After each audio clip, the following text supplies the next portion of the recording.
ജപ്പാനിലെ ഇച്ചിക്കവ സിറ്റി മൃഗശാലയിലെ കുരങ്ങൻ കുഞ്ഞിനെ മാതാവ് നിർദാക്ഷിണ്യം ഉപേക്ഷിച്ച വാർത്തയും തുടർന്നുണ്ടായ സംഭവങ്ങളും നമ്മൾ ഏറെ ചർച്ച ചെയ്തിരുന്നു. അതിന്റെ വീഡിയോകളും വൈറലായിരുന്നു. എന്നാൽ കഴിഞ്ഞ ദിവസം അതിന് വിപരീതമായൊരു സംഭവമാണ് എടപ്പാളിലുണ്ടായത്.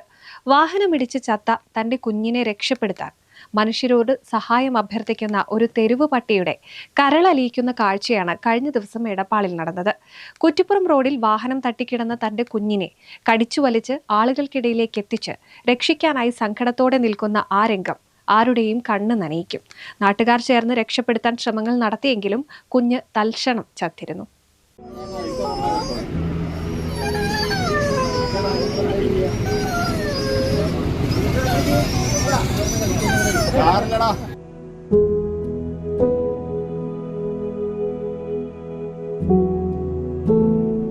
എടപ്പാൾ കുറ്റിപ്പുറം റോഡിൽ വിക്ടറി ITIക്ക് മുന്നിലാണ് കഴിഞ്ഞ ദിവസം രാത്രി കരളലിയിക്കുന്ന ഈ കാഴ്ച അരങ്ങേറിയത്. തന്റെ 4 മാസം പ്രായമായ 2 കുഞ്ഞുങ്ങളെയും കൊണ്ട് റോഡ് മുറിച്ചു കടക്കുമ്പോഴാണ് ഒരു കുഞ്ഞിനെ ലോറി തട്ടിയത്.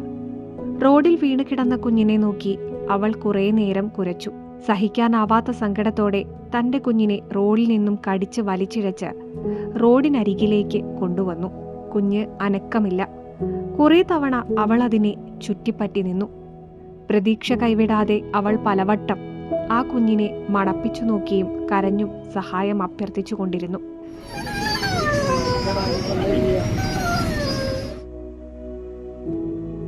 ചുറ്റും കൂടി നിന്ന ആളുകളുടെ മുഖത്തേക്ക് നോക്കി ദയയോടെ എന്റെ കുഞ്ഞിനെ രക്ഷിക്കൂ എന്നവൾ പറയാതെ പറഞ്ഞു. കണ്ടുനിന്ന ആർക്കും സഹിക്കാനാവില്ല. അത്രമേൽ ദയനീയമായിരുന്നു ആ രംഗങ്ങളൊക്കെ തന്നെയും. കൂടി നിന്ന ഒരു പറ്റം നല്ല മനുഷ്യർ ആ കുഞ്ഞിനെ കയ്യിലെടുത്തു. ശ്വാസമുണ്ടോ എന്ന് നോക്കി, വയറമർത്തി നോക്കി. ഇല്ല, ആ കുഞ്ഞിന് ജീവനില്ല. ഈ ലോകത്തു നിന്നും ആ അമ്മയിൽ നിന്നും അവൻ പോയിരിക്കുന്നു.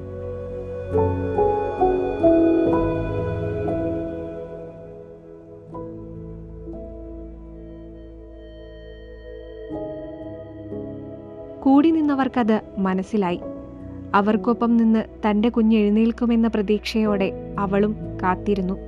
അവളുടെ കണ്ണിൽ സഹിക്കാനാവാത്ത വേദനയുടെ കനമുണ്ടായിരുന്നു അപ്പോഴും. അവൾ പ്രതീക്ഷയോടെ ഇരുന്നു. കൂടെയുണ്ടായിരുന്ന മനുഷ്യർ ശ്രമം അവസാനിപ്പിച്ചപ്പോഴാണ് അവളും ആ യാഥാർത്ഥ്യം മനസ്സിലാക്കിയത്. ഇല്ല, തന്റെ കുഞ്ഞിന് ജീവനില്ല. അത് തിരിച്ചറിഞ്ഞ നിമിഷം ചീറിപ്പായുന്ന വാഹനങ്ങൾക്ക് പിന്നാലെ അവൾ കുരച്ചു പാഞ്ഞു.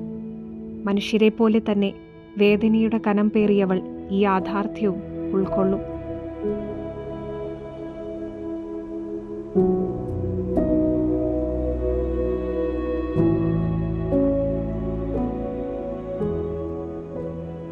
NCV news, Edappal.